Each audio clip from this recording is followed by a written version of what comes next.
जब ये बंदा ट्रेनिंग ग्राउंड्स में आता है तो हर कोई इसे नीचे नजर से देखता है। सबको पता है कि ये पूरा का पूरा निकम्मा है, अपनी नोबल फैमिली के लिए एकदम शर्म की बात। लेकिन फिर ये सबको शॉक दे देता है जब ये अपने छोटे भाई को ड्यूई के लिए चैलेंज कर देता है। सबको पूरा यकीन होता है कि ये जिंदा बाहर नहीं निकलेगा, क्योंकि उसका भाई बचपन से ही जीनियस है और उसने अपनी स्किल्स पूरी जिंदगी मास्टर की है। हमारा ये बंदा भी बचपन में जीनियस था, लेकिन उसने ट्रेनिंग करने के बजाय शराब पीने और लड़कियों के पीछे भागने में अपना सारा टैलेंट बर्बाद कर दिया। फिर भी जैसे ही फाइट शुरू होती है, वो बस अपने भाई के बेकार मूव्स पर हंसने लगता है। वो हर अटैक को बिना किसी मेहनत के ब्लॉक कर देता है और एक ही स्ट्राइक में उसे खत्म कर देता है। सब लोग हैरान रह जाते हैं, किसी को समझ ही नहीं आता कि ये कैसे हो गया। शायद ये बस किस्मत थी, लेकिन जब अगला नंबर सबसे ताकतवर नाइट्स में से एक का आता है, तब भी रिजल्ट वही रहता है। क्रिश्चियन उससे और भी जल्दी हरा देता है और बाकी नाइट्स के सामने उसकी बेइज्जती कर देता है। तभी नाइट कमांडर का सब्र टूट जाता है। वो इस निकम्मे को अपने नाइट्स का मजाक उड़ाने नहीं दे सकती और ठान लेती है कि इसे इसकी औकात दिखाकर रहेगी। अपने फैमिली के बाकी लोगों की तरह वो भी उसे घटिया कचरा समझती है, जिसे कहीं शराब में डूबकर मर जाना है। तो वो तूफान की तरह अटैक्स की बारिश करते हुए आगे बढ़ती है, लेकिन वो हर बार को ब्लॉक कर देता है और एक बार फिर सबको शॉक दे देता है। और जैसे ही वो एक सेकंड के लिए ध्यान खोती है, ये सीधे उसके चेहरे पर हेडबट मार देता है। अपना ही खून देखकर वो हैरान रह जाती है, फाइट रोक देती है, क्योंकि अब वो उसे ट्रेन करके एक अनस्टॉपेबल वॉरियर बनाना चाहती है। अब तुम सोच रहे होगे कि ये हरामी एकदम से इतना स्ट्रॉन्ग कैसे हो गया। असल में ये वही पुराना निकम्मा नहीं है, फ्यूचर का एक जीनियस इसकी बॉडी में आ चुका है। क्रिस असल में जैक ऑफ ऑल ट्रेड्स है, लेकिन किसी एक चीज का मास्टर नहीं। वो बस एक एवरेज बंदा है, लेकिन उसके पास एक ऐसा टैलेंट है जिससे वो कुछ भी तुरंत सीख सकता है। अपना नाम बनाने के लिए वो हीरोज पार्टी में शामिल हुआ था। अपने टैलेंट की वजह से उसने पार्टी में हर तरह के काम संभाले और इसी वजह से उसे द ग्रेट एक्स्ट्रा का निकनेम मिला। लेकिन इससे पहले कि वो सच में अपनी पूरी पोटेंशियल तक पहुंच पाता, एज ऑफ डिस्ट्रक्शन शुरू हो गया। उसी समय मैजिक एम्पायर से आया daemon king of carnage, dominion of light में तबाही मचाने लगा। हीरो इवान उसे रोकने के लिए काफी स्ट्रॉन्ग नहीं था। जैसा होना था वो लोग फेल हो गए और आखिरकार dominion of light daemon king of carnage के हाथों में गिर गया। मरने से पहले हीरो इवान की एक आखिरी इच्छा थी। वो चाहता था कि क्रिस हीरो की भूमिका संभाले। वो चाहता था कि काश समय को पीछे घुमा सके, लेकिन क्रिस की सोच अलग थी। जिंदगी भर की तकलीफों के बाद ये मौत उसे रहम जैसी लगी, दुख से आजादी का दरवाजा। अगर उसे दूसरा मौका भी मिलता तो वो बस किसी अमीर फैमिली में पैदा होना चाहता। यही उसका आखिरी ख्याल था। और फिर वो मर गया और समय में पीछे चला गया। वो दोबारा जन्म लेता है मैजिक एम्पायर के एक यंग मास्टर की बॉडी में, उसी एम्पायर में जहां से डेमन किंग ऑफ कार्नेज आया था।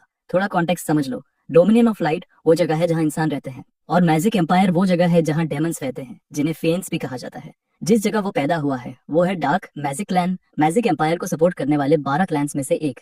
अपने नाम से ही डरावना लगता है। उसे समझ आता है कि वो 15 साल पीछे आ चुका है, एज ऑफ डिस्ट्रक्शन शुरू होने से 5 साल पहले।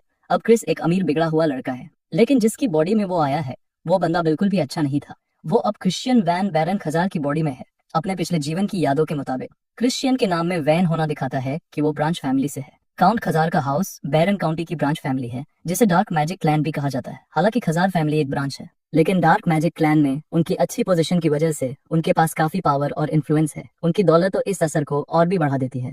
मैजिक एम्पायर में ऐसा एक भी फ्रेंड नहीं है जो उनके इन्फ्लुएंस को ना पहचानता हो। खजार फैमिली के 2 संभावित वारिस हैं, लेकिन बड़ा बेटा क्रिश्चियन हमेशा मुसीबतें खड़ी करता है। और सबसे जरूरी बात, भविष्य में क्रिश्चियन को उसके ही रिश्तेदार मार देते हैं। ये खबर क्रिस के लिए बेहद खतरनाक है, क्योंकि उसने अभी अभी उसी की बॉडी ली है और वो मरने वाला है। क्रिस बस इतना चाहता था कि वो किसी सिंपल अमीर फैमिली में पैदा हो, बिना किसी ड्रामे के। लेकिन किस्मत को कोसने से कुछ नहीं होगा।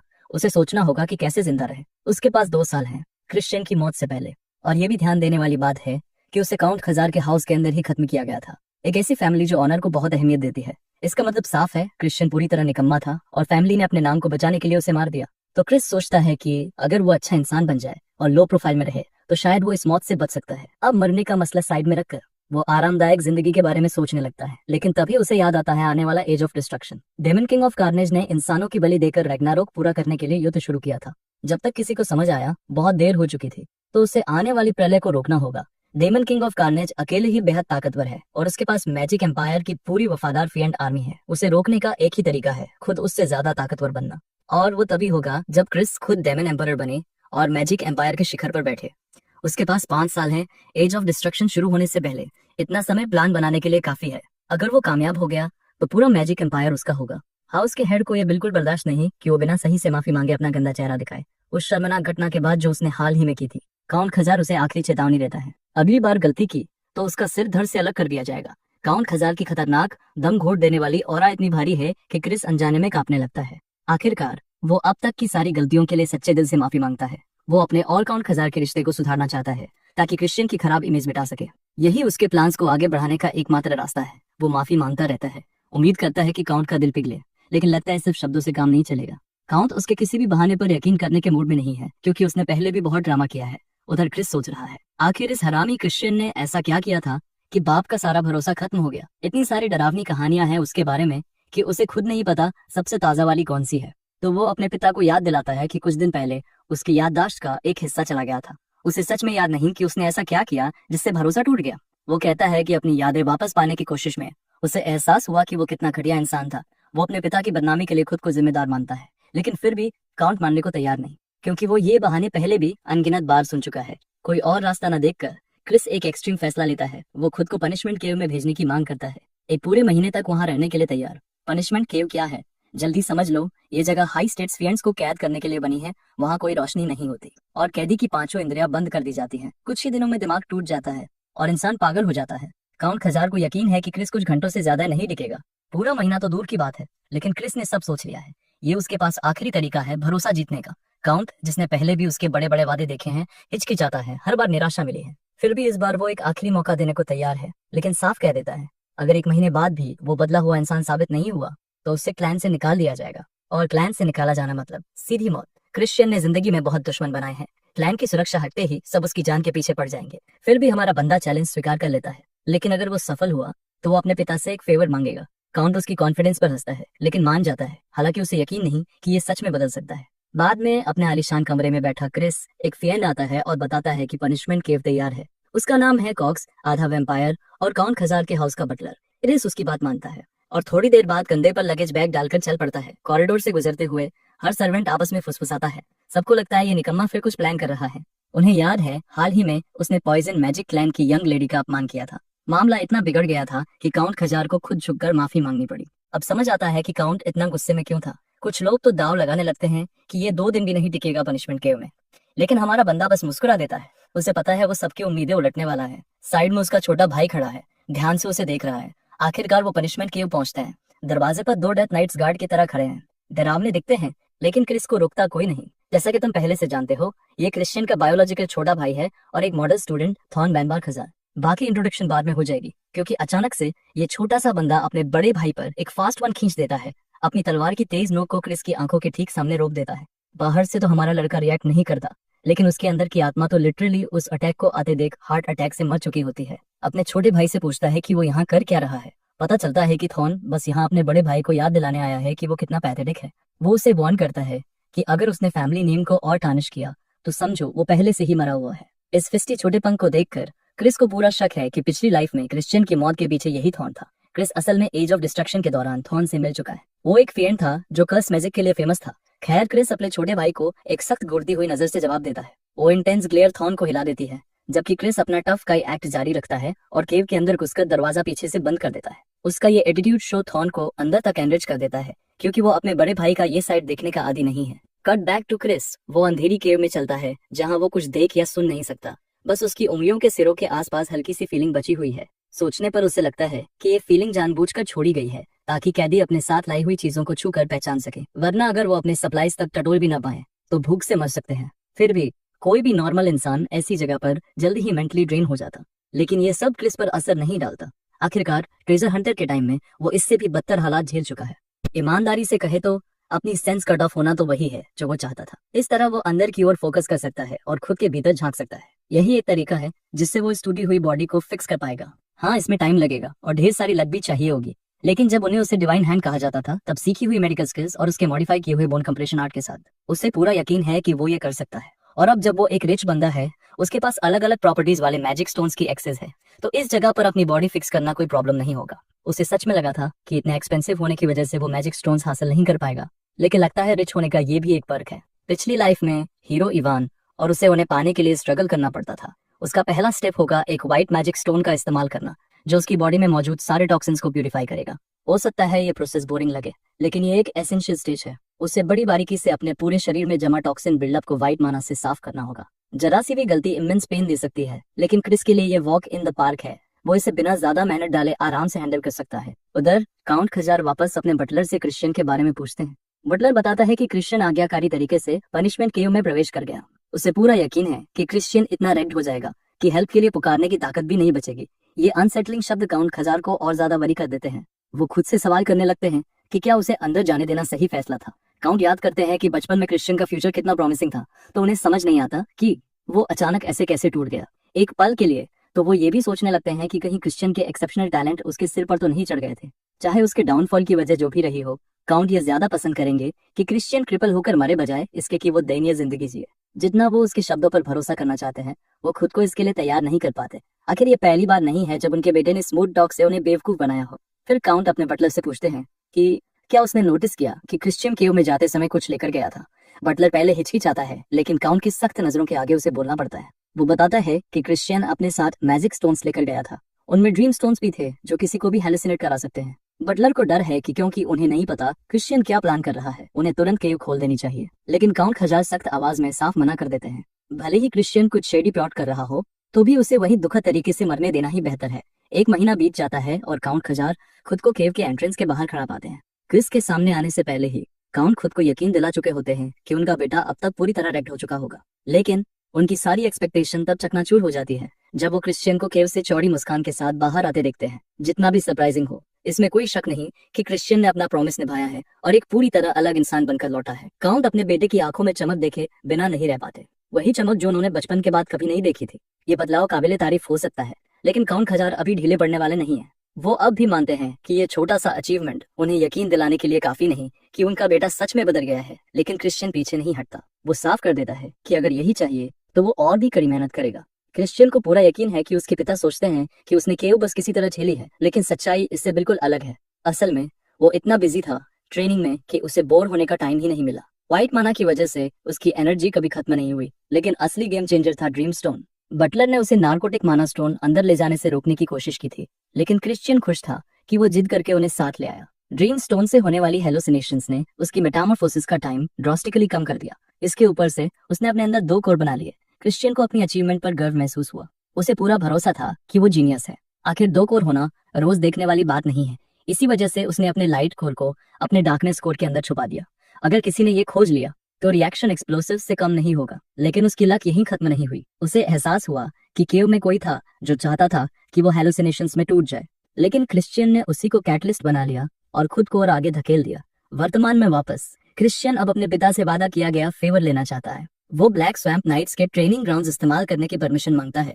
बेशक इतनी बोल्ड और रेकलेस रिक्वेस्ट पर काउंट खजार का चेहरा तुरंत चिढ़ से मुड़ जाता है। काउंट की नजर में गुड फॉर नथिंग जैसे क्रिश्चियन का वहाँ कोई काम नहीं। आखिर black swamp knights dark magic clan को सपोर्ट करने वाले 3 नाइट ऑर्डर्स में से एक है और वहाँ सिर्फ सबसे एलीट नाइट्स को अपनी स्किल्स दिखाने की इजाजत है। लेकिन क्रिश्चियन डटा रहता है। वो उनके ऑर्डर में शामिल होने की मांग नहीं कर रहा, बस उनके ट्रेनिंग ग्राउंड्स उधार चाहता है। वो मानता है कि ब्लैक स्वैम्प नाइट्स की बहादुरी देखना उस पर पॉजिटिव इन्फ्लुएंस डालेगा। थोड़ी देर की चुप्पी के बाद काउंट खजार मान जाते हैं, लेकिन एक सख्त वार्निंग के साथ। नाइट्स के सामने खुद को डिसग्रेस मत करना, वरना इसका अंत तुम्हारी मौत होगा। क्रिश्चियन वार्निंग स्वीकार करता है और पिता के जाने से पहले एक और फेवर मांग लेता है। बाद में क्रिश्चियन ट्रेनिंग ग्राउंड्स पहुंचता है। जैसे ही वो अपने काम से काम रख रहा होता है, पीछे खड़े कुछ नाइट्स आपस में फुसफुसाने लगते हैं, उसे गुड फॉर यंग मास्टर के रूप में पहचानते हुए। नाइट्स ये भी नहीं छुपाते कि वो काउंट के बेटे की बुराई कर रहे हैं, जो मैजिक एम्पायर की हालत के बारे में बहुत कुछ कह देता है। यहाँ स्ट्रेंथ सोशल स्टेटस से ज्यादा मायने रखती है।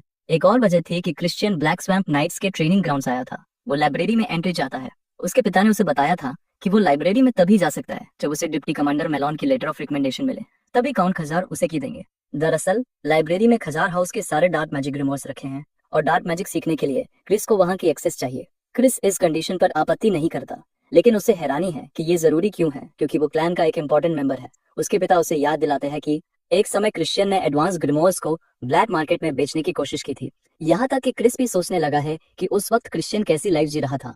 गुड फॉर नथिंग का टाइटल तो पूरी तरह फिट बैठता है। अब क्रिस की टॉप प्रायोरिटी है डिप्टी कमांडर की रिकमेंडेशन हासिल करना। वहाँ खड़े नाइट्स के बीच उसका छोटा भाई भी मौजूद है। वो एक सेकंड भी बर्बाद नहीं करता और अपने बड़े भाई पर तानों की बौछार कर देता है। बेशक क्रिश्चियन को ये ड्रैग लगता है कि उसे इस ब्रैट से फिर डील करना पड़ेगा, लेकिन जैसे ही वो सोचता है, उसके चेहरे पर मुस्कान आ जाती है।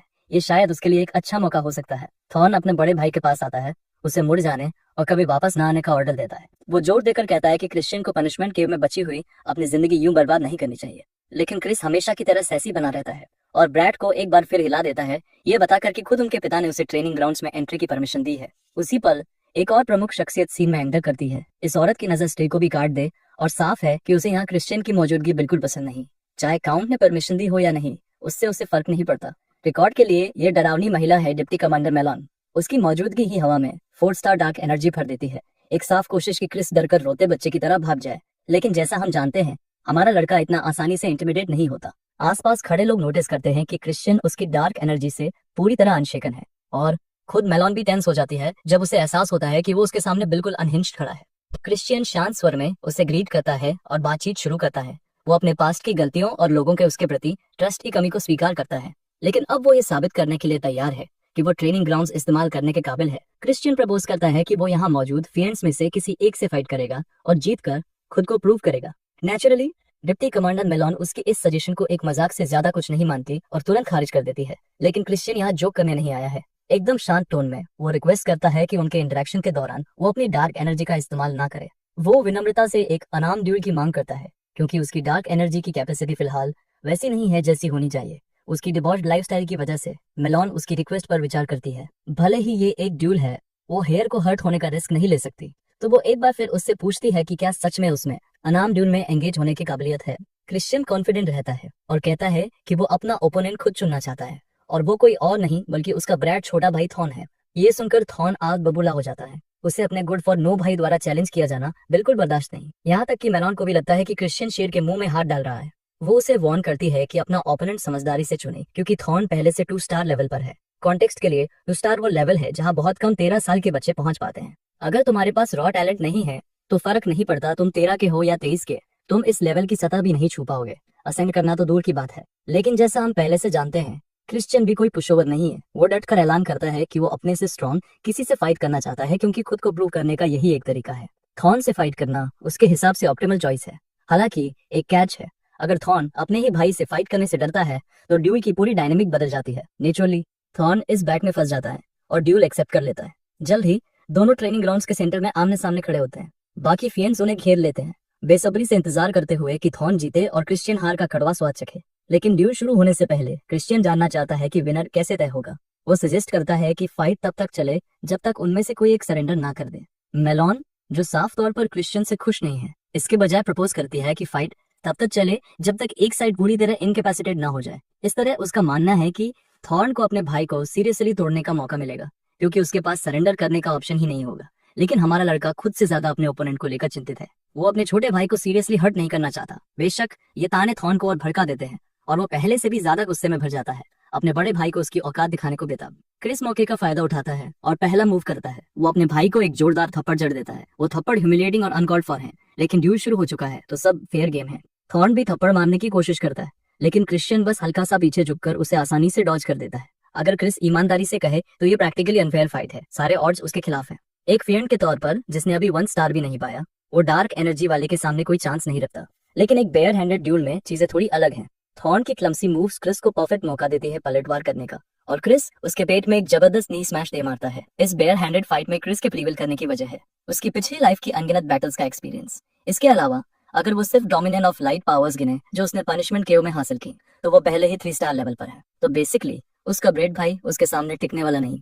थॉर्न अब बुरी तरह पिट चुका है और ऑनलुकर्स भी एब्सोल्यूट ऑ में है। उधर क्रिस अपने छोटे भाई को और चिढ़ाने के लिए जाब्स फेंकना शुरू कर देता है। लगता है उसकी सिली रिमार्क्स असर कर रही हैं। अंदर ही अंदर वो इस ब्रैड को स्ट्रगल करते देख पूरा एंजॉय कर रहा है। क्रिश्चियन उसे बता देता है कि कोई ट्रिक नहीं चल रही, बस थॉर्न वीक सॉस है। ये बात सीधा दिल पर लगती है और थॉर्न को चुभन महसूस होती है। जब क्रिस अपनी गुफी टीजिंग जारी रखता है, थॉर्न और बर्दाश्त नहीं कर पाता। वो अपनी मुट्ठी भींचता है, उससे डार्क एनर्जी डरावने तरीके से निकलती है और वो पंच मारता है। क्रिस डायरेक्ट हिट से आसानी से बच जाता है, लेकिन थॉर्न लगातार पंचों की बरसात करता रहता है, जिनमें से कोई भी क्रिस को छू तक नहीं पाता। आखिरकार क्रिस एक पंच पैरी करता है। अपने छोटे भाई की डार्क एनर्जी कैंसिल करने के बाद वो एक ब्रूटल हिट मारता है। बस एक वही पंच काफी है कि थॉर्न खून खांसते हुए जमीन पर गिर पड़े। स्पेक्टेटर्स में फुसफुसाहट और गॉसिप शुरू हो जाती है। उन्हें लगता है थॉर्न ने गार्ड डाउन कर दिया होगा या बस अपने ट्रैश भाई को हर्ट नहीं करना चाहता था। आखिर थॉर्न का अपने गुड फॉर नो बड़े भाई से नॉकआउट होना समझ से परे है। लेकिन डिप्टी कमांडर मेलॉन को ठीक ठीक पता है कि अभी क्या हुआ और वो एब्सोल्युटली शॉक में है। दूसरी तरफ क्रिस बस ये जानना चाहता है कि क्या उसने खुद को प्रूव कर दिया है या अभी कुछ बाकी है।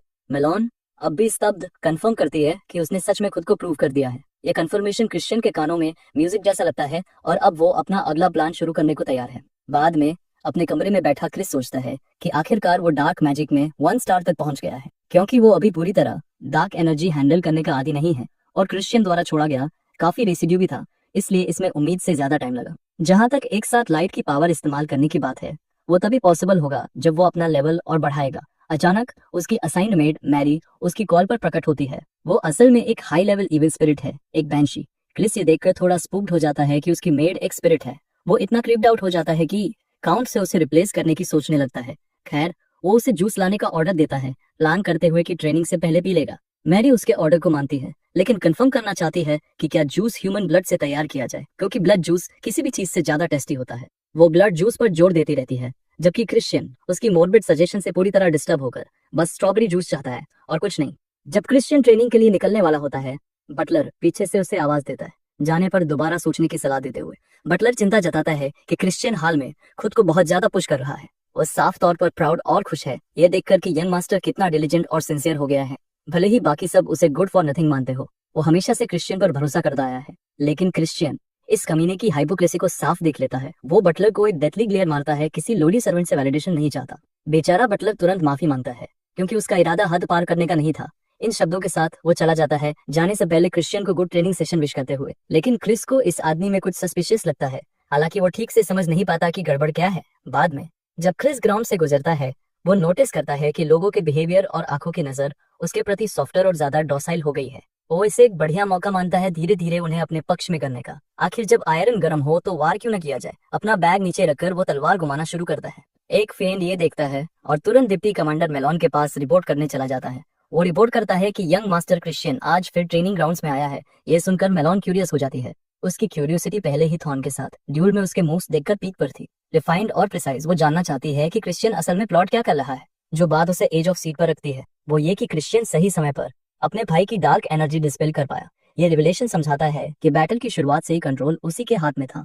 अगर ऐसा है तो शायद उसमें लॉर्ड एशिड डे बैरन को भी सरपास करने का टैलेंट हो, जो मेन फैमिली का डायरेक्ट हेयर है। लेकिन फिर भी क्रिश्चियन तो वही बास्टर्ड है जिसने अपनी डिबॉश लाइफस्टाइल से अपनी डार्क एनर्जी खो दी थी। वो अपने और लॉर्ड एशिड के बीच के एनॉर्मस पावर गैप को कैसे क्लोज करेगा। मेलॉन बाहर आती है, ऐसे दिखाते हुए जैसे उसे क्रिश्चियन की मौजूदगी का पता नहीं। जब वो सच में बाहर आती है तो देखती है कि क्रिश्चियन ने अपने ओपोनेंट कैनन को गिरा दिया है। ऑनलुकर्स शॉक में है कि उसने 1 स्टार फिएंड को हरा दिया। ये अनफेथ हम्बल है कि ये बास्टर्ड 1 स्टार तक पहुंच गया है। यहाँ तक कि मेलॉन भी ऑ में देखती रह जाती है। दूसरी तरफ Christian in highly recorded black swamp knights की कमजोरी से डिसअपॉइंटेड है। उसे कोई रियल चैलेंज नहीं दिखता। वो सोचता है क्या यहाँ कोई सच्चा फाइटर है भी या नहीं। एक बड़ा फिएंड टोरिन आगे बढ़कर क्रिश्चियन को चैलेंज करता है। ये देखकर क्रिस बस इशारा करता है कि वो बड़ा बास्टर्ड आ गया है।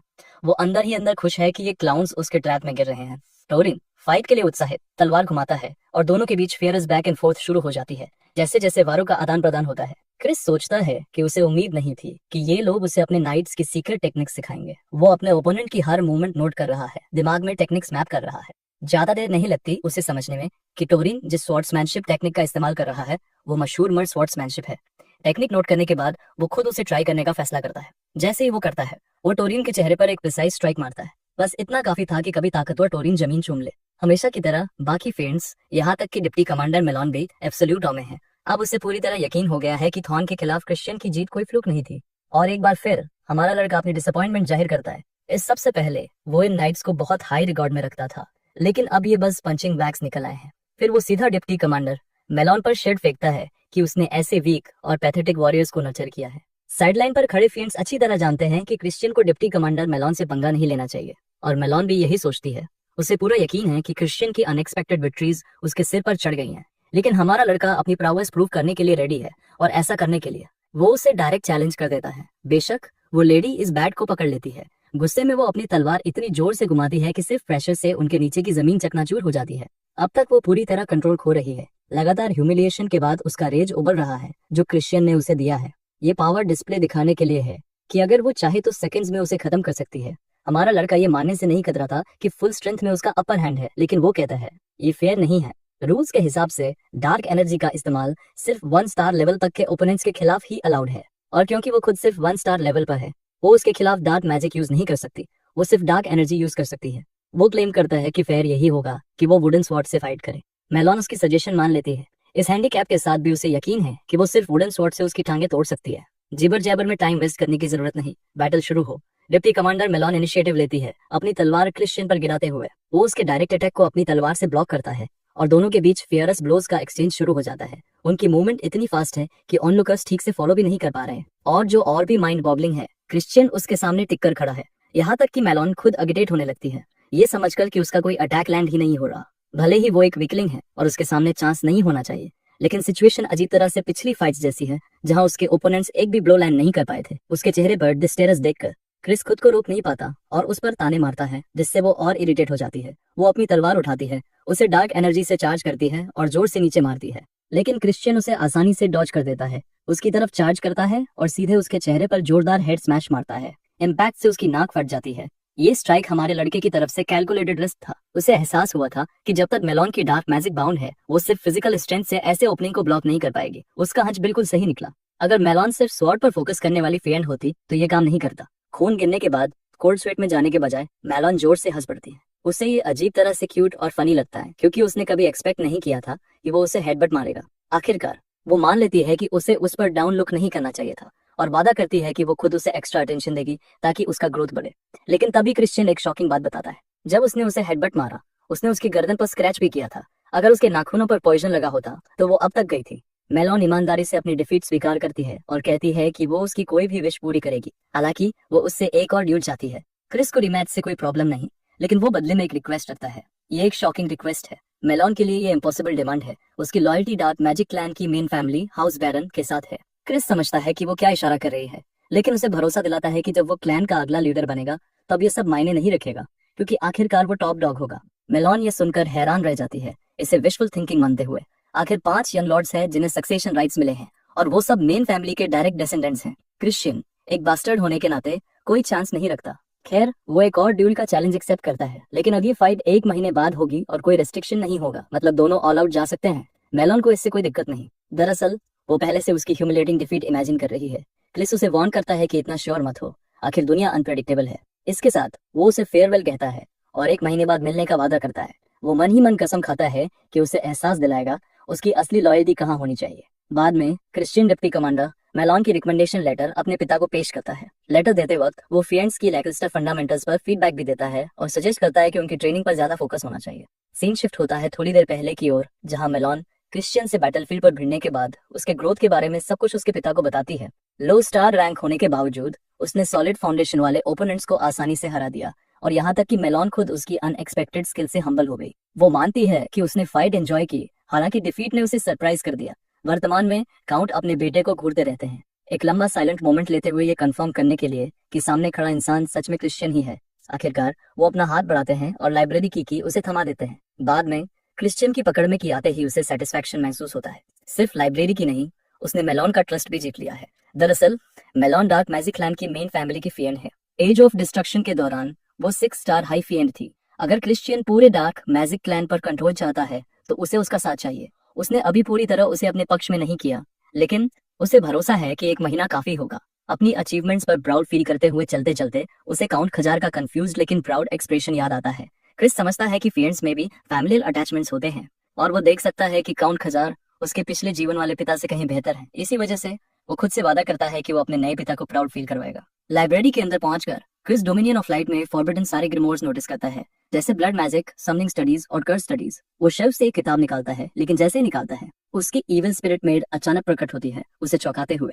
जब वो पूछता है कि वो यहाँ क्या कर रही है, वो बताती है कि कभी वो यहीं की लाइब्रेरियन थी। वो ये भी मानती है कि उसके मन में क्रिश्चियन के लिए फीलिंग्स हैं, लेकिन वो उसकी अफेक्शंस रेसिप्रोकेट नहीं करता। इसके बावजूद वो उससे फ्लर्ट करती रहती है, जिससे वो अनकंफर्टेबल हो जाता है। सीरियस नोट पर वो बताती है कि जो ग्रिमोर क्रिश्चियन ने चुना है वो 4 स्टार डार्क मैजिक बुक है, जिसका नाम है बाइंडिंग सील, और उसे समझ नहीं आता कि वो इसे कैसे कॉम्प्रिहेंड करेगा। क्रिश्चियन सीना फुलाकर कॉन्फिडेंटली कहता है कि वो जीनियस है। मैरी इस क्रैप को नहीं मानती, फिर भी सपोर्टिव फेसाड लगाकर उसकी तारीफ करती है। क्यूरियोसिटी में वो पूछती है कि उसने ये किताब क्यों चुनी, और वो रहस्यमयी अंदाज में जवाब देता है। वो एक रैट पकड़ने की कोशिश कर रहा है। सस्पेंस हवा में तैरता है और सीन शिफ्ट होता है क्रिस के रोजाना ड्रिल्स की तरफ। वो अपने पोटेंशियल सस्पेक्ट्स के बारे में सोचता है जो वो रैट हो सकते हैं। लिस्ट में पहला नाम है थॉर्न, उसका छोटा भाई जो उससे सबसे ज्यादा नफरत करता है। दूसरा है कॉक्स, उनका बटलर, जो क्लैन का डेसेंडेंट नहीं है, लेकिन पनिशमेंट केव में फ्री एक्सेस रखता है। फिएंड्स पावरफुल लोगों को हाई रिगार्ड में रखते हैं, बजाय सिर्फ हाई सोशल स्टेटस वालों के। तो ये समझ नहीं आता कि कॉक्स जैसे आदमी को उसके जैसे वीक सॉस के आसपास घूमने की क्या जरूरत है। मुमकिन है कि कॉक्स के पीछे कोई थर्ड पार्टी हो, लेकिन जो भी है वो क्रिश्चियन को नीचे गिराना चाहता है। सबसे नोटेबल बात यह है कि कॉक्स ने उसे पनिशमेंट केव जाने से पहले ड्रीम स्टोन दिया था, जो बेसिकली डेथ सेंटेंस जैसा है। रैट पकड़ने के लिए क्रिस फैसला करता है कि वो वही बास्टर्ड बनेगा जैसा उसके दुश्मन उसे देखना चाहते हैं। अगर वो उसे अपनी लाइफ बर्बाद करते देखेंगे तो शायद वो होपफुल हो जाएंगे और उसे पता चल जाएगा कि स्कीम के पीछे कौन है। वो अचानक ट्रेनिंग के बीच में रुक जाता है, गुस्से का ड्रामा करता है कि सब कुछ कितना मुश्किल है। वो उस दिन के ड्रिल्स छोड़ देता है और रेस्ट करने का फैसला करता है। उसका ये सडन चेंज सबको ऑफ गार्ड पकड़ लेता है, जैसा उसने प्लान किया था। बाद में डाइनिंग टेबल पर अपने पिता के साथ क्रिस जानबूझकर सीन क्रिएट करता है। उसका पिता गुस्से से उबल उठता है, खुद को बेवकूफ महसूस करते हुए कि उसने सोचा था उसका बेटा रिडीम हो सकता है। गहरी निराशा में वो टेबल छोड़कर चला जाता है। क्रिस काउंट को उदास जाते देख हल्का सा दुख महसूस करता है, लेकिन वो जानता है ये फैमिली के ग्रेटर गुड के लिए है। वो मेहनत करता है ये अफवाह फैलाने में कि वो फिर से अपने पुराने रेबेलियस तरीकों पर लौट आया है। मेड्स को बुली करना जब वो सफाई करती है, पैसा पानी की तरह उड़ाना। लेकिन जब वो अल्कोहल पीना चाहता है, उसकी पर्सनल मेड हमेशा ऐसा वाइन बनाती है जिसमें अल्कोहल का नामो निशान नहीं। क्रिस उसे रियल अल्कोहलिक ड्रिंक्स बनाने को कहता है, क्योंकि ये उसके प्लान का हिस्सा है रैट पकड़ने का। उसे उम्मीद है कि जो भी प्लॉट के पीछे है वो सोचेगा कि वो फिर वही वेस्टफुल बास्टर्ड बन गया है, और फिर वो बाइंडिंग सील स्पेल में अपनी मास्टरी दिखाता है, जो उसकी लॉयल मेड को भी ऑफ गार्ड पकड़ लेती है।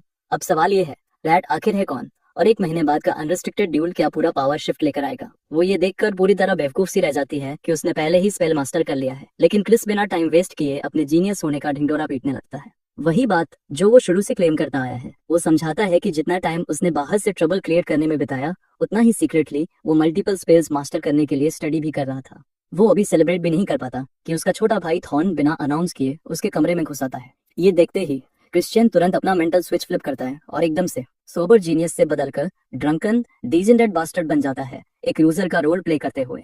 थॉर्न की आंखें गुस्से से सिकुड़ जाती हैं, क्योंकि अब उसे यकीन हो जाता है कि उसके बोझो भाई में कुछ भी नहीं बदला। थॉर्न का ये गुस्से भरा और इंटेंस रिएक्शन क्रिस को कंफर्म कर देता है कि वो उसके खिलाफ किसी भी स्कीम में इन्वॉल्व नहीं है, क्योंकि थॉर्न क्लीन है। वो फैसला करता है कि वो उसके साथ अपने सीक्रेट का एक हिस्सा शेयर करेगा, ये बताते हुए कि घर में एक रैट है, एक ट्रेडर जो उसका डाउनफॉल चाहता है। क्रिस अभी के लिए रेकलेस फूल का रोल प्ले करने का प्लान करता है, प्रिटेंड करते हुए कि वो बिल्कुल वही है जो उसके दुश्मन चाहते हैं, ताकि उन्हें आसानी से आइडेंटिफाई किया जा सके। अपने भाई को और कन्विंस करने के लिए वो उसे वो वाइन दिखाता है जो वो पी रहा था। थॉर्न को सूंघने देता है, ये साबित करने के लिए कि वो फेक है, सिर्फ उसकी फेसाड मेंटेन करने के लिए। हालांकि क्रिस अब भी श्योर नहीं है कि रैट कौन है, लेकिन उसे यकीन है कि वो उन्हें बाहर निकालने के करीब पहुंच रहा है। उसी वक्त कांच टूटने की आवाज सुनकर एक सर्वेंट भागता हुआ अंदर आता है। क्रिश्चियन तुरंत अपनी ड्रंकन पर्सोना में लौट आता है और सर्वेंट से डिमांड करता है कि वो बटलर से कहे कि उसने जो वाइन भेजी है वो गलत है और सही बोतल लेकर आए। सर्वेंट बार बार माफी मांगता है और बताता है कि कॉक्स इस समय बिजी है। क्रिस बहुत ज्यादा पी चुके नाविक की तरह एक्ट करते हुए फैसला करता है कि वो खुद बटलर से मिलने जाएगा। पीछे खड़ा उसका भाई बस अविश्वास से देख सकता है कि ये बास्टर्ड कितनी रियलिस्टिकली ड्रंकर्ड बोझो का रोल निभा रहा है। जब क्रिश्चियन आखिरकार कॉक्स से मिलता है, वो जानबूझकर वाइन की बोतल उसके सिर पर उलट देता है, जिससे वो पूरी तरह भीग जाता है। वो उस पर इल्जाम लगाता है कि वो गंदे ट्रिक्स खेल रहा है और गलत वाइन भेजी है। कॉक्स माफी मांगता है और कहता है कि सही वाइन तुरंत लाई जाएगी, लेकिन क्रिस जिद करता है कि वो खुद ला कर दे। कॉक्स शांत रहने की कोशिश करता है, समझाते हुए कि वो किसी ज्यादा जरूरी काम में लगा है और वाइन बाद में भेजी जा सकती है, लेकिन क्रिश्चियन उसे लगातार पुश करता है, उसे भड़काने की कोशिश में। आखिरकार कॉक्स वाइन लाने चला जाता है। क्रिस इस बास्टर्ड की पेशेंस पर हैरान रह जाता है। भले ही कॉक्स अपने इमोशंस मास्क कर ले, लेकिन क्रिस उसके अंदर से निकलती हॉस्टिलिटी फील कर सकता है। जैसे ही क्रिस अकेला होता है, वो उन डॉक्यूमेंट्स को चेक करना शुरू कर देता है जिन्हें बटलर तैयार कर रहा था। पेपर स्कैन करते हुए उसके चेहरे पर चौड़ी मुस्कान फैल जाती है, जब उसे पता चलता है कि बटलर फंड्स का एम्बिजलमेंट कर रहा था। अगर कॉक्स सच में रैट है, तो नेचुरली उसने फाइनेंसेस में छेड़छाड़ की होगी, लेकिन अभी तक कोई क्लियर एविडेंस नहीं है कि वही रैट है। कुछ देर बाद कॉक्स सही वाइन लेकर लौट आता है। क्रिश्चियन अभी भी अपना रोल निभाते हुए बॉटल ले लेता है और सोचता है कि क्या बटलर उसके इम्पोर्टेंट बिहेवियर से नाराज है, लेकिन बटलर तो जैसे अपने यंग मास्टर की सेवा करने का मौका पाकर खुश दिखता है। जाने से पहले कॉक्स एक मैसेज देता है कि क्रिश्चियन के कुछ फ्रेंड्स अपने यूजुअल हाइडआउट पर उससे मिलना चाहते हैं। बेशक क्रिस को जरा भी आइडिया नहीं कि ये फ्रेंड्स असल में कौन है। कॉक्स उसे उनसे दूर रहने की वार्निंग देता है, कहता है वो ट्रबल है, लेकिन ये बात क्रिस को और इंट्रिग करती है। वो उन मिस्टीरियस लोगों से मिलने का फैसला करता है। हाइडआउट पर हमारे सामने एक लेविश फूड स्प्रेड है। जैसे ही क्रिस बैठता है, उसकी नजर तुरंत उस डरी हुई मेड पर जाती है जो ड्रिंक सर्व कर रही है। वो खुद को रोक नहीं पाता और कमेंट करता है कि इन पिग्स ने इस बेचारी लड़की से अपने फैट एसेस के लिए ड्रिंक दिलवाई है। जब वो उसे ग्लास सर्व करती है, उसे कुछ ऑफ लगता है। बिना हिचकिचाहट वो वाइन सीधे उस मोटे आदमी के चेहरे पर फेंक देता है जो टेबल पर बैठा है। वो घुमा फिराकर बात नहीं करता और सीधा इल्जाम लगाता है कि उन्होंने उसकी ड्रिंक में कुछ शेडी मिलाया है। मामला और बढ़े उससे पहले वो डार्क मैजिक से मेड को बेहोश कर देता है, ताकि जो होने वाला है उससे वो ट्रॉमेटाइज ना हो। ग्रुप ये देखकर शॉक में है कि उसने डार्क मैजिक यूज किया। उन्हें सरप्राइज है कि क्रिश्चियन इतनी पावरफुल टेक्निक सीख चुका है, लेकिन उनके रिएक्ट करने से पहले ही हमारा लड़का दोनों कल्प्रिट्स को टेबल पर पटक देता है, जिससे खून छिटक जाता है। मोटा आदमी जानना चाहता है कि उस पर अटैक क्यों किया गया। क्रिस जवाब में डैगर निकाल लेता है क्योंकि वो उनकी किसी भी प्रिटेंस को टॉलरेट नहीं करेगा। थोड़ी इंटरोगेशन के बाद दुबला आदमी आखिर कन्फेस करता है कि वो सिर्फ किसी के ऑर्डर्स फॉलो कर रहे थे जिसने उन्हें ड्रग्स के जरिए ब्लैकमेल किया था, जो उसने और उसके दोस्त ने स्मगल किए थे। उन्हें ऑर्डर मिला था कि वो मेड का मर्डर करे और उसका इल्जाम क्रिश्चियन पर डालें। क्रिस मास्टरमाइंड की आइडेंटिटी पूछता है। दुबला आदमी हिचकिचाता है, लेकिन उसे बोलने पर मजबूर करने के लिए हमारा लड़का उसे याद दिलाता है कि यहाँ शॉट्स कौन कॉल कर रहा है। आखिरकार वो सच उगल देता है, कॉक्स ही प्लॉट के पीछे है। सब एक्सपोज होने के बाद दोनों अपनी जान की भीख मांगते हैं और वादा करते हैं कि क्रिश्चियन जो कहेगा वो करेंगे। क्रिश्चियन थोड़ी देर सोचता है और कंडीशन पर उन्हें छोड़ने को तैयार हो जाता है कि वो बिना सवाल उसके ऑर्डर्स फॉलो करेंगे, सिर्फ जस्ट इन केस वो उनसे ये वादा 2 बार करवाता है। और जैसे ही वो वादा करते हैं वो उन पर अपना बाइंडिंग स्पेल इस्तेमाल कर देता है। अगले दिन कॉक्स भागता हुआ काउंट खजार के पास जाता है और रिपोर्ट करता है कि क्रिश्चियन ने मर्डर किया है। वो क्लेम करता है कि क्रिश्चियन ड्रंक हालत में उस सर्वेंट लड़की को मारकर उसकी बॉडी नदी में फेंक आया। कोर्ट में क्रिश्चियन तुरंत अपनी इनोसेंस प्लीड करता है, लेकिन काउंट कन्विंस नहीं है और कहते हैं कि विटनेस की टेस्टिमोनी उसकी गिल्ट प्रूव कर देगी। क्रिश्चियन शांत स्वर में कहता है कि मर्डर हुआ ही नहीं, इसलिए विटनेस गलत है। अपनी बात साबित करने के लिए वो मेड की तरफ इशारा करता है और सबके शौक के बीच वो जिंदा और सही सलामत कोर्ट रूम में चलकर आ जाती है। दोनों साजिशकर्ता घबराने लगते हैं जब उन्हें एहसास होता है कि वो फंसने वाले हैं। मेड बताती है कि क्रिश्चियन ने असल में उसकी मदद की थी, उसे घर तक एस्कॉर्ट किया और किराया भरने के लिए पैसे भी दिए। कोर्ट शॉक में फट पड़ता है और दोनों कल्प्रिट्स एक्सपोज हो जाते हैं। आखिरी कील ठोकने के लिए हमारा लड़का अपना मैजिक मोजो यूज करता है और अपने दोनों फ्रेंड्स को तोते की तरह बोलने पर मजबूर कर देता है। वो मान लेते हैं कि उन्होंने क्रिश्चियन के खिलाफ झूठी रिपोर्ट दी थी कि उसने लड़की को मारा, साथ ही ये भी कि बटलर कॉक्स ने उन्हें यंग मास्टर को फंसाने का ऑर्डर दिया था। अनसरप्राइजिंगली बटलर पैनिक करने लगता है और खुद को बचाने की कोशिश करता है, जैसे उसकी जान दांव पर हो, जो कि है। क्रिस पहले से जानता था कि ये जैकेस ऐसे ही रिएक्ट करेगा, इसलिए उसने तैयारी कर रखी थी। वो अपने पिता को संबोधित करता है और कुछ देर के लिए उनकी अथॉरिटी उधार मांगता है क्योंकि उसे बटलर कॉक्स से एक डायरेक्ट सवाल पूछना है। वो वादा करता है कि ये एक सवाल ही दूध का दूध, पानी का पानी कर देगा। उसके पिता मान जाते हैं और कॉक्स को खुद का बचाव करने का मौका देते हैं। कॉक्स को डिफेंडेंट स्टैंड पर खड़े होने को कहा जाता है। जज स्टैंड पर चढ़ने से पहले पिता उसे चेतावनी देते हैं कि अगर उसने अथॉरिटी का गलत इस्तेमाल किया तो तुरंत छीन ली जाएगी। जैसे ही क्रिस जज स्टैंड पर चढ़ता है वो मिली हुई अथॉरिटी से कॉक्स से सवाल करना शुरू करता है। सबसे पहले वो डिफेंडेंट कॉक्स से शपथ लेने को कहता है कि वो सिर्फ सच बोलेगा। कॉक्स तुरंत शपथ लेता है जैसे उसके पास कोई ऑप्शन हो, लेकिन जैसे ही कॉक्स दूसरी बार शपथ लेता है हमारा लड़का उस पर बाइंडिंग सील मैजिक लगा देता है। कोर्टरूम के लोग भी इसे नोटिस किए बिना नहीं रह पाते। उनकी रिएक्शन शॉक और ऑ की है क्योंकि कोई मामूली ब्रैडफोर्ड स्टार डार्क मैजिक कैसे चला सकता है। आगे बढ़ने से पहले हमें पता चलता है कि बाइंडिंग सील को क्रिस ने मॉडिफाई किया है ताकि लो स्टार रैंक में भी यूज हो सके। हालांकि इसकी एक्स्ट्रा कंडीशन है, टारगेट को 2 बार शपथ लेनी होगी। अब समझ आता है कि उसने कॉक्स से 2 बार शपथ क्यों ली और उन दोनों गुंडों से 2 बार प्रॉमिस क्यों करवाया। अब जब बाइंडिंग सील सक्सेसफुल है हमारा लड़का उससे पूछता है कि उसने उसे बदनाम करने के लिए उन दोनों को क्यों हायर किया। जैसे ही कॉक्स जवाब से बचने की कोशिश करता है बाइंडिंग सील उसका दिमाग खा जाती है। वो थोड़ी देर दर्द सहता है लेकिन आखिरकार कबूल करता है कि उसे किसी से ऑर्डर मिले थे। जिस आदमी ने उसे ऑर्डर दिया उसने फाइनेंसेस में उसकी करप्शन को लेकर धमकी भी दी थी, इसलिए कॉक्स के पास मानने के अलावा कोई चॉइस नहीं थी। आगे कुछ और कबूल करवाने से पहले हमारा लड़का उससे कंफर्म करवाता है कि वो काउंट की पीठ पीछे एम्बेजरमेंट कर रहा था। ये छोटा सा फैक्ट कंफर्म होते ही क्रिस ट्रायल आगे बढ़ाता है और उस शख्स के बारे में पूछता है जिसने उसे ऑर्डर दिया था। जब कॉक्स बोलने से मना करता है दर्द और बढ़ जाता है और मजबूरी में वो नाम उगल देता है, सर एशिड। ये खबर सब पर न्यू की तरह गिरती है जब उन्हें एहसास होता है कि डार्क मैजिक क्लैन का सेकंड सन सर एशिड डीरॉन ही डोरिया हिला रहा था। कॉक्स आगे बताता है कि अब जब उसने सब उगल दिया है एशिड उसे मार डालेगा, लेकिन इससे पहले कि सर एशिड कॉक्स की जान को कोई खतरा बने हमारा लड़का उसी ट्रेटर का सिर काउंट खजार के सामने उड़ा देता है, इससे पहले कि कोई उसके इस बोल्ड मूव पर बकबक शुरू करे। क्रिस साफ कर देता है कि उसने सिन्नर को वही अथॉरिटी यूज करके पनिश किया है जो उसने काउंट से उधार ली थी। फिर काउंट क्रिश्चियन से पूछते हैं कि आखिर उसने कॉक्स को डेथ सेंटेंस के लायक क्यों समझा। खैर क्रिस का रीजन सिंपल है, भले ही इस बास्टर्ड को जिंदा छोड़ दिया जाता मेन फैमिली बहुत आसानी से एविडेंस फैब्रिकेट कर देती और पूरे इंसिडेंट को कवर अप कर देती, और मेन फैमिली के बैड साइड पर जाना वो आखिरी चीज है जो वो अफोर्ड कर सकते हैं। इसके अलावा इस इंसिडेंट ने सबको दिखा दिया कि एशिड ने उसे कैसे सबोटाज करने की कोशिश की। अगले ही पल काउंट खजार एक पोर्टल कंज्यूर करते हैं और पिता पुत्र दोनों सीक्रेट ट्रेनिंग ग्राउंड्स में कदम रखते हैं ताकि प्राइवेट चैट कर सके। आखिर कोर्टरूम में लोग बहुत ज्यादा थे। काउंट की समझ के मुताबिक एशिड सिर्फ इसलिए ट्रबल क्रिएट कर रहा है क्योंकि सक्सेशन कॉन्फ्लिक्ट चल रहा है। काउंट अच्छी तरह जानते हैं कि किसी भी फैमिली की पावर और अथॉरिटी सीधे उस सक्सेसर से जुड़ी होती है जिसे वो सपोर्ट करते हैं, तो नेचुरली एशिड को थ्रेड फील होना लाजमी है। हालांकि अभी की सिचुएशन में काउंट फर्स्ट यंग लेडी को सपोर्ट करना चाहते हैं क्योंकि फर्स्ट यंग लॉर्ड ऑप्शन नहीं है, लेकिन तभी क्रिस खुद को अगला ऑप्शन बनाकर पेश कर देता है। वो वॉलंटियर करता है कि वो अगला सक्सेसर बनेगा। कहने की जरूरत नहीं, काउंट इस आइडिया को तुरंत खारिज कर देते हैं। ये इम्पॉसिबल है। लेकिन क्रिश्चियन अपने पिता को याद दिलाता है कि ब्रांच फैमिली से कोई भी पोटेंशियल सक्सेसर के तौर पर रिकॉग्नाइज हो सकता है अगर उसमें जरूरी एबिलिटी हो। उसके पिता मानते हैं कि ये बात सिर्फ कागजों पर सच है, उनके क्लैन में ऐसा कभी हुआ ही नहीं। तभी क्रिस उन्हें याद दिलाता है कि एशिड उसे पोटेंशियल राइवल मानता है, तभी तो वो उसे खत्म करना चाहता था। काउंट मानते हैं कि बचपन में क्रिश्चियन शायद एशिड से ज्यादा टैलेंटेड था, लेकिन अभी एशिड बहुत आगे निकल चुका है। क्रिस को यकीन है कि उसने कैच अप करना शुरू कर दिया है और अपनी ग्रोथ और फास्ट करने के लिए वो चाहता है कि उसके पिता अपनी अथॉरिटी यूज करके उसे सेक्रेट डार्क राइड के लिए रिकमेंड करे, जो 2 महीने बाद होने वाली है। काउंट उसे याद दिलाते हैं कि उस राइड में पार्टिसिपेट करने के लिए कम से कम 2 स्टार होना जरूरी है। ये क्रिश्चियन के लिए सबसे छोटी चिंता है। वो प्रॉमिस करता है कि अगले 2 महीनों में 2 स्टार पहुंच जाएगा, तो उसे उम्मीद है कि उसके पिता ये फेवर देंगे। लगता है काउंट के पास यंग मास्टर की बात मानने के अलावा कोई ऑप्शन नहीं। बाद में सर्वेंट्स आपस में फुसफुसाते हैं कि हमारा लड़का कितना बदल गया है। कहा जाता है कि जो ट्रेनिंग क्रिश्चियन झेल रहा है वो इतनी टफ है कि सीनियर नाइट्स भी मुश्किल से सह पाते हैं। फिर सीन कट होता है हमारे लड़के पर, जो नई सीखी हुई स्वॉर्ड टेक्निक से चीजें काट रहा है। उसकी प्रोग्रेस देखकर काउंट भी हैरान है कि वो कितनी तेजी से अडेप्ट कर रहा है, जैसे दिनों में सीख रहा हो। काउंट और ज्यादा शॉक होते हैं जब वो देखते हैं कि क्रिश्चियन ट्रेनिंग डमी को लिम्ब फ्रॉम लिम्ब स्लाइस कर देता है। असल में क्रिस ने मर्ड स्वॉर्ड्समैनशिप को ब्लैक स्काई स्वॉर्ड एनर्जी के साथ मिक्स कर दिया है, एक अल्टीमेट टेक्निक बनाते हुए जो क्लीन थ्रू कट कर सकती है, जो मर्ड स्वॉर्ड्समैनशिप अकेले नहीं कर सकती थी। काउंट की आत्मा तो ये देखकर जैसे शरीर छोड़ दे।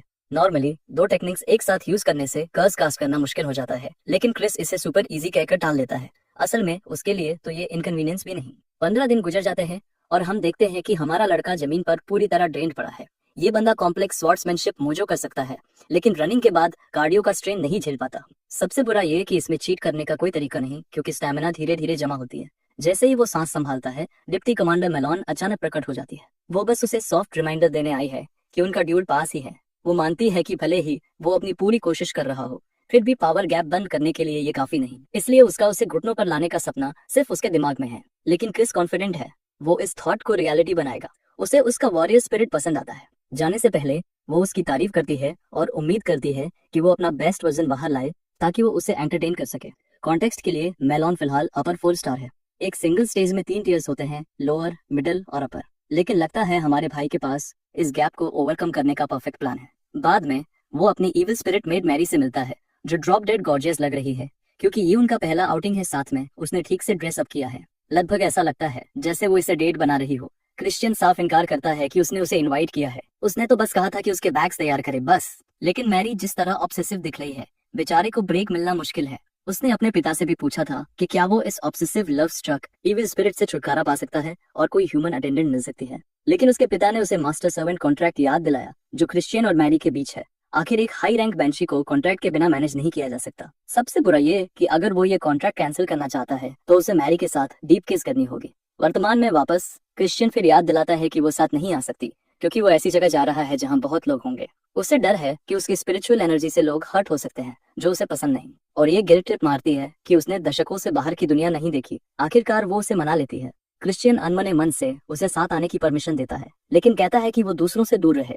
जैसे ही वो उसके पीछे चलती है, वो क्यूरियस है कि इस आउटिंग का मकसद क्या है। वो कहता है कि वो प्रॉफिट कमाना चाहता है। मैरी तुरंत उसके ऊपर गोल्ड कॉइन्स बरसाती है, जो उसने उसे कैरी करने को कहा था, और पूछती है कि जब उसके पास इतना पैसा है तो और क्यों चाहिए। पहली बात, वो साफ कहता है कि ये पैसा काफी नहीं, और दूसरी बात, वो उसे कहता है कि वो ये बेकार की गोल्ड वापस रखे। वो फिर अंदाजा लगाती है कि शायद उसे और गोल्ड या लैंड ओनरशिप चाहिए, लेकिन हर गेस पूरी तरह गलत निकलती है। जब वो उस कैरेज के पास पहुंचते हैं जिसमें उन्हें जाना है, क्रिश्चियन एक और अनइनवाइटेड गेस्ट को देखकर हैरान रह जाता है, और वो है उसका छोटा भाई थॉर्न। थॉर्न स्नॉबी भाई की तरह उसका इंतजार कर रहा था, जो क्रिस ने एक्सपेक्ट नहीं किया था। असल में वो उसे वॉच करना चाहता है कि कहीं वो फिर स्काउंड्रेल ना बन जाए। और बात और खराब हो जाती है जब क्रिस बताता है कि वो गैम्बलिंग करने जा रहा है।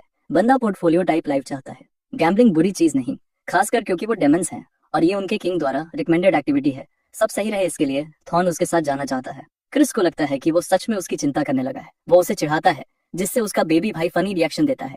थॉर्न उसे गेम में हराना चाहता है, जबकि क्रिस सोच रहा है कि वो उसे कैसे एक्सप्लॉइट करेगा। उनके ग्लैमरस डेस्टिनेशन पर पहुंचते ही मैरी और थॉर्न दोनों शॉक में रह जाते हैं। इवेंट में ठीक से अटेंड करने के लिए क्रिस उन्हें मास्क देता है ताकि उनका डिस्गाइज रहे। साथ ही वो मैरी को एक सीक्रेट मिशन भी देता है जो थॉर्न को नहीं पता।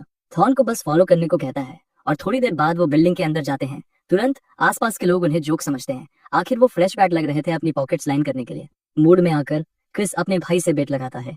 गोल है 1 घंटे में सबसे ज्यादा पैसा कमाना, और लूजर दूसरे के लिए टाइटल चुनेगा। क्रिस अपने भाई के लिए लंबा चौड़ा टाइटल चुनता है और उसके ईगो को एक्सप्लॉइट करके उसे बेट एक्सेप्ट करने पर मजबूर कर देता है। छोटा भाई आग जैसी रिजॉल्व लेकर आगे बढ़ता है।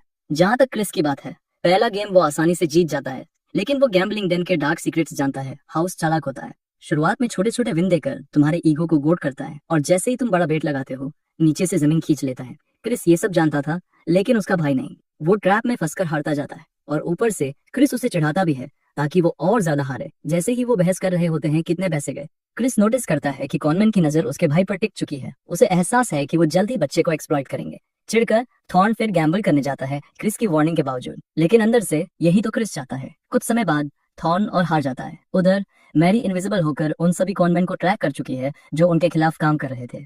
बेचारा थॉर्न 10,000 का स्टैगरिंग अमाउंट हार जाता है। गैम्बलिंग सेशन के बाद क्रिस एक खास मर्चेंट से मिलने जाता है। सर्वेंट्स उसके अचानक आने से शॉक हो जाते हैं, और वो बिना टाइम वेस्ट किए अपने मास्टर को बुलाने का ऑर्डर देता है। मर्चेंट गिल्ड का ग्रांट खुशी से यंग लॉर्ड की मदद करने आगे आता है। वो शरीउड मर्चेंट के नाम से फेमस है, लेकिन सच ये है कि वही उस गैम्बलिंग den का असली मालिक है जहां वो गए थे।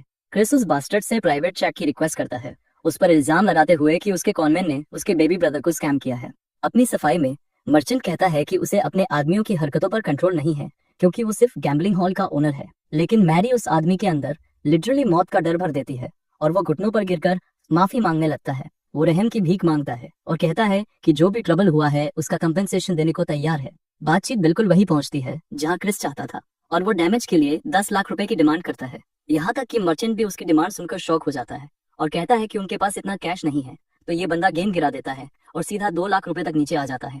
शुक्र है कि मर्चेंट इतना तो अफोर्ड कर सकता है, भले ही इससे उसे भारी नुकसान हो। आखिर में क्रिस की एक आखिरी रिक्वेस्ट होती है। सीन कट होता है उस अमाउंट से खरीदी गई चीजों के आफ्टरमैथ पर। उसने ढेर सारा कॉम्बैट इक्विपमेंट लिया और बोनस आर्टिफैक्ट के तौर पर होली स्वॉर्ड ग्रेनेड भी हासिल की। ये वेपन सच में स्पेशल है, क्योंकि इसे हीरो की आत्मा के बलिदान से बनाया गया था। हीरो के करप्ट होने के बाद भी ये वेपन यूज में रहा, और कभी डेमंस द्वारा बहुत रिवर्ड किया जाता था, लेकिन अब ये धूल खा रहा है। क्रिस के पास इसके लिए आगे चलकर एक प्लान है। इसके अलावा वो मैरी को वो खूबसूरत पेंडेंट गिफ्ट करता है जिसे वो देख रही थी, साफ करते हुए कि इसका कोई और मतलब नहीं है। मैरी शॉक में है, क्योंकि मरने के बाद पहली बार उसे ऐसा गिफ्ट मिला है। उसके लिए ये सच में स्पेशल है।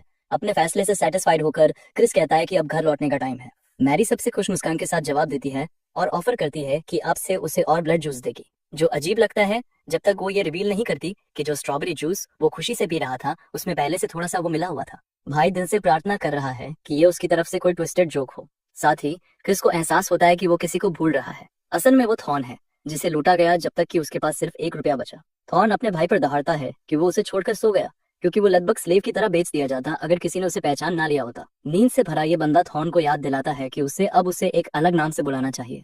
आखिर उसने बेट हारी थी, तो अब उसे उसके नतीजे झेलने होंगे। थॉर्न की आत्मा पर हॉरर छा जाता है जब उसे एहसास होता है कि उसे अब हमेशा अपने इस भाई को honourable king emperor majesty big brother कहकर बुलाना होगा। वो नाम जोर से बोलने की कोशिश करता है और बेचारा सारी एम्बेरसमेंट खुद ही खा जाता है, जबकि क्रिस उसे टॉर्चर करने में मजा लेता है। वो उसे याद दिलाता है कि अब से उसे प्रॉपर रिस्पेक्ट के साथ बुलाए।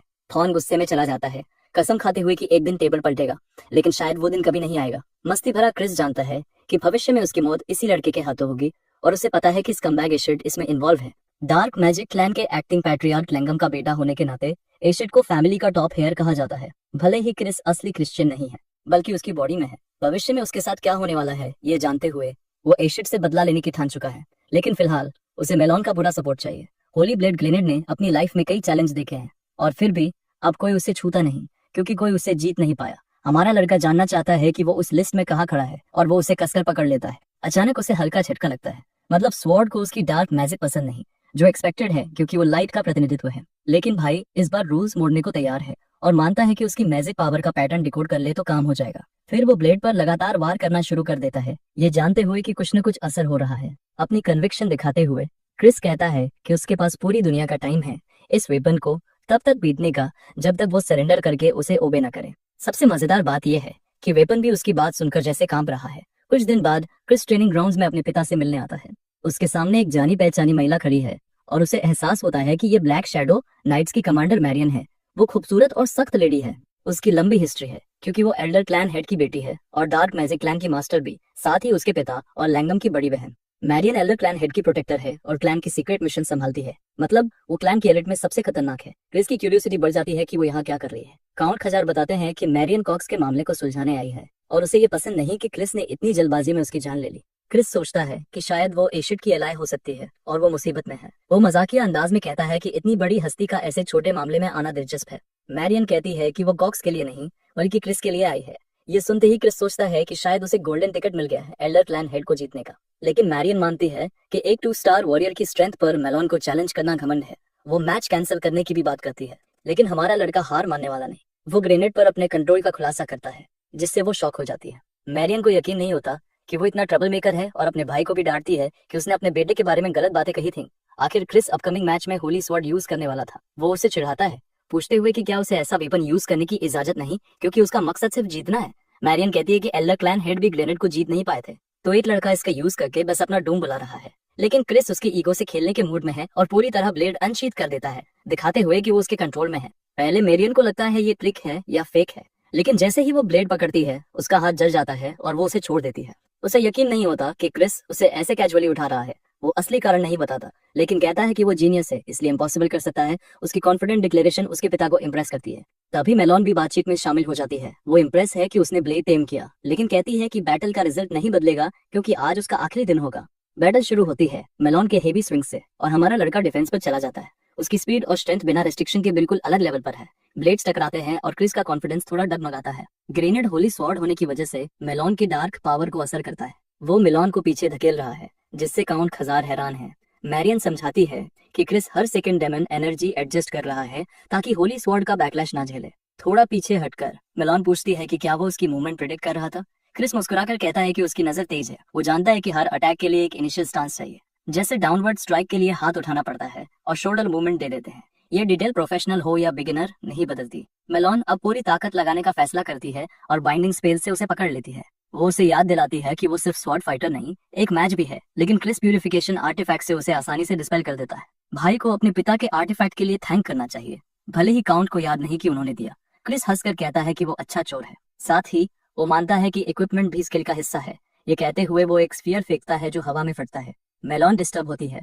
तभी असली ऑब सामने से आता है और जोरदार एक्सप्लोजन में उसे लपेट लेता है। लेकिन वो जानता है कि सिर्फ इतना उसके ओपोनेंट को हराने के लिए काफी नहीं है। मेलॉन की ब्लेड आग को चीरते हुए आगे बढ़ती है और सीधे क्रिस तक पहुंच जाती है, जो न सिर्फ उस अटैक को ब्लॉक करता है बल्कि मुस्कुराते हुए उसका वेपन चकनाचूर कर देता है। जितना ये फाइट आगे बढ़ती है उतना ही वो काउंट खजार को इम्प्रेस करता जा रहा है। ऑट के धमाके के बाद के आफ्टर मैच से मेलॉन बाहर निकलती है और मैनियाकली रिवील करती है कि उसे तो ये सब बहुत ज्यादा मजेदार लग रहा है। लड़की सच में थोड़ी पागल मोड में जा चुकी है और वो क्यूरियस है कि उसका अगला अटैक वो कैसे डील करेगा। यहाँ तक कि मैरियन भी उसे उस हालत में लाश आउट करते देखने से डर रही है। लेकिन क्रिस इस मोमेंट का पूरा फायदा उठाता है, उसके अटैक को स्लिप होने देता है और उसी पल उसकी ब्लेड उसकी गर्दन पर टिका देता है। बैटल जीत ली गई है। मेलॉन के सरप्राइज के साथ मैरियन की डिसअपॉइंटमेंट और खजार की अमेजमेंट के बीच सोर लूजर बनने के बजाय मेलॉन बस हंस पड़ती है। उसे समझ आता है कि उसने ये सब सिर्फ एक पॉइंट साबित करने के लिए किया था और अब वो अपने प्रपोजल के बदले का रिवॉर्ड चाहता है। हालांकि अगर वो उसे सर्व नहीं करना चाहती तो वो उसकी इच्छा का सम्मान भी करेगा। मेलॉन पूछती है कि अगर वो उसके साथ रहे तो क्या उसे और भी एक्साइटिंग न्यूज मिलेंगे। क्रिस प्रॉमिस करता है कि उन्हें ढेरों बैटल्स मिलेंगी और ऑफिशियली उसे अपनी एलाई बना लेता है। फाइट के बाद हमें मैरियन का पर्सपेक्टिव देखने को मिलता है, जिसने उसकी डार्क एनर्जी पर उसकी मेटिकुलस कंट्रोल को भूला नहीं है। उसे साफ याद है कि उसके मास्टर ग्रेनेड को कुछ पलों से ज्यादा झेल नहीं पाए थे। होली स्वॉर्ड को कंट्रोल करने के लिए किसी को लगातार डार्क मैजिक की वेव्स बदलनी पड़ती है, उसके रिजेक्शन इफेक्ट को बाईपास करने के लिए। लेकिन प्रैक्टिस या रियल कॉम्बैट में ये करना बेहद मुश्किल है। यहाँ तक कि क्लैन हेड ने भी सोचा था कि शायद गहना का डेमन या कोई डेमोनिक ड्रैगन ही ऐसा कर सकता है। इस केस में वो इंसान क्रिस है। उसकी फाइट देखकर मैरियन सोचती है कि शायद उसके पिता की इच्छा सच हो सकती है। अगले सीन में हम एक डरावने और शेफ को स्ट्रॉबेरी केक बनाते देखते हैं, बिल्कुल क्रिस की आंखों के सामने। उसकी स्किल्स कोई मजाक नहीं है और शेफ क्यूरियस है कि आज यंग मास्टर यहाँ कैसे आ गया।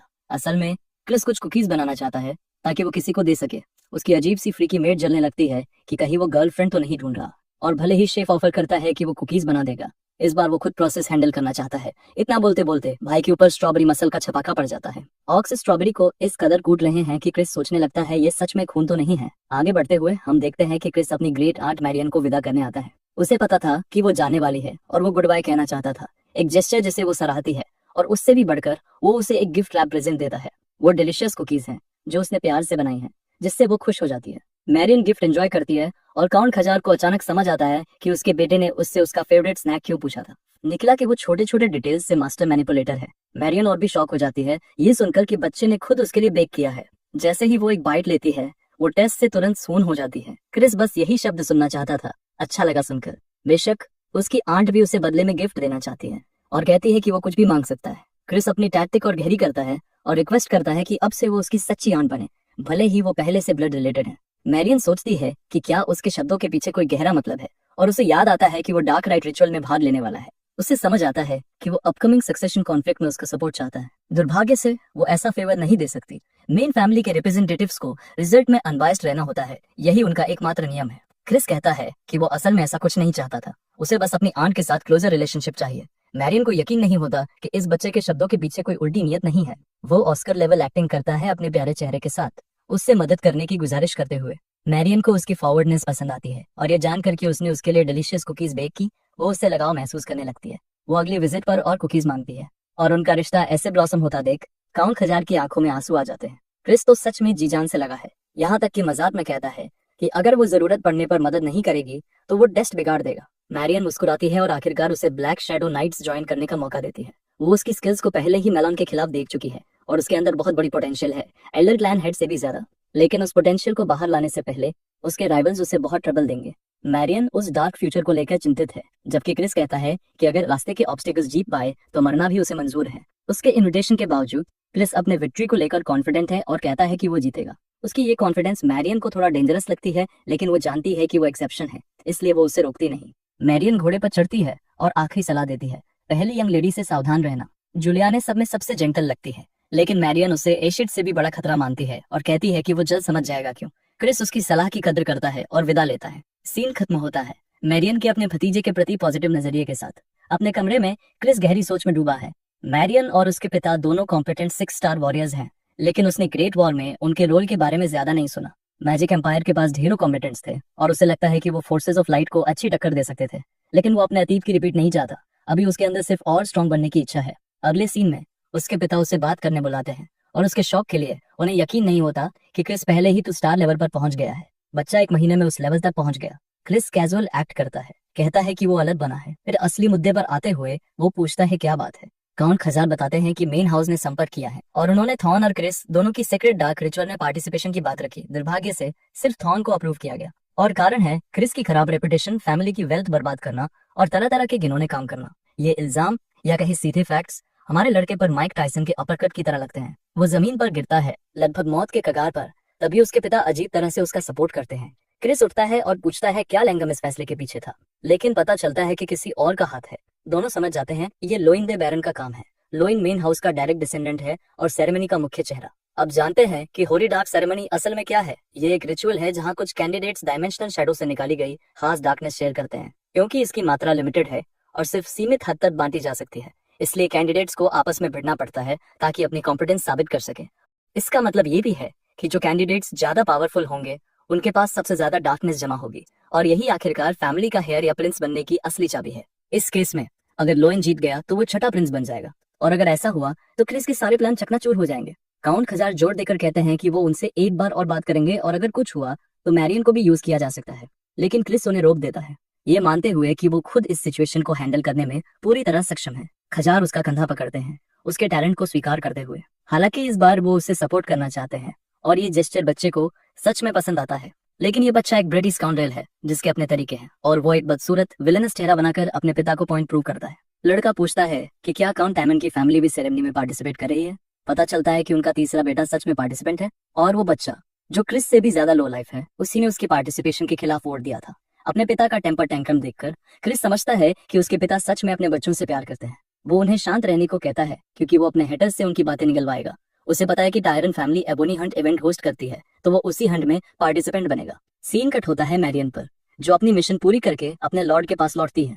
वो क्रिस की बहुत तारीफ करती है, जिससे एल्डर क्लैन हेड हैरान हो जाते हैं, जिन्हें अब तक वो बच्चा से फुल लगता था। मैरियन मानती है कि वो काफी बदल गया है, तो पैट्रियार्क पूछते हैं कि क्या लड़का उनके विश को पूरा करने के लायक है। मैरियन सोचती है कि ये विश जो वो इतनी बेताबी से चाहते हैं खुद फेट को पलटने जैसा है, मौत की जंजीरों को फॉरबिडन मैजिक से तोड़ने की चाह। हालांकि वो पूरी तरह श्योर नहीं है, लेकिन एक बात कॉन्फिडेंस से कह सकती है, ये बच्चा उस इम्पॉसिबल विश को पूरा करने का सबसे करीब मौका है।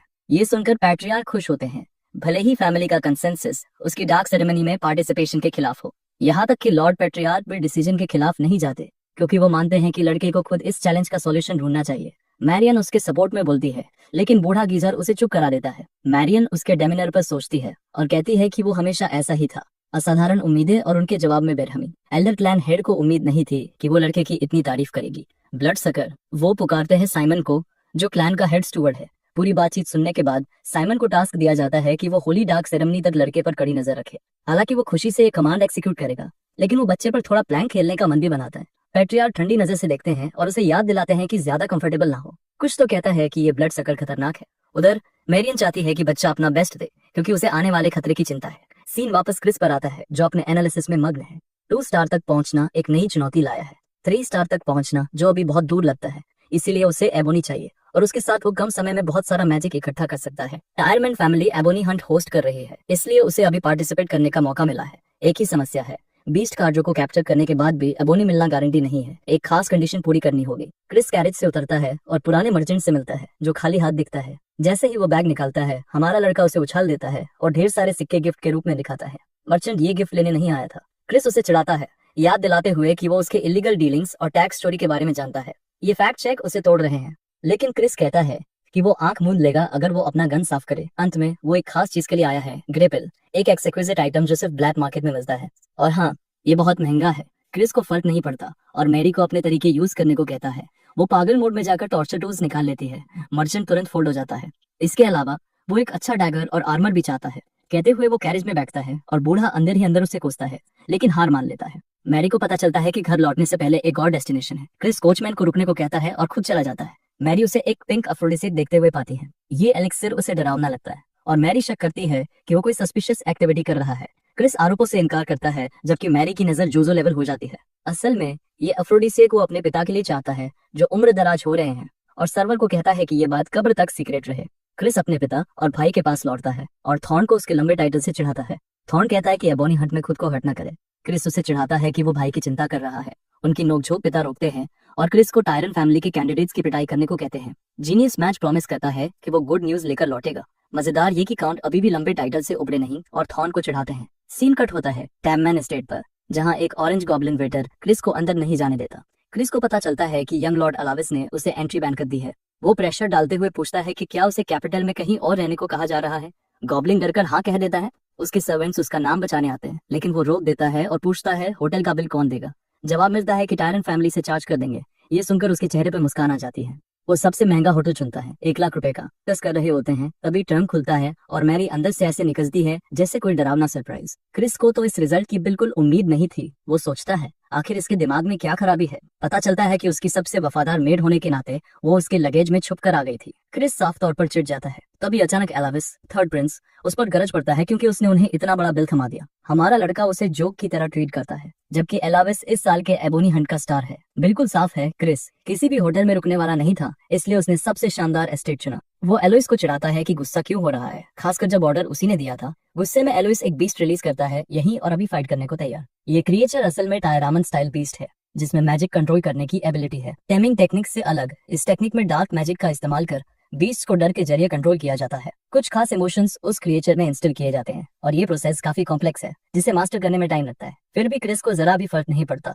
वो तो खुशी खुशी इस किडी कैट की धुलाई करने को तैयार है। वो मैरी से कहता है सामने वाली डरावनी बिल्ली के खिलाफ अपना डिफेंस निकालो। जवाब में क्रिस खुद के लिए एक जबरदस्त स्टाफ तैयार करता है और एलोइस को उकसाता है, ट्राई कर ले।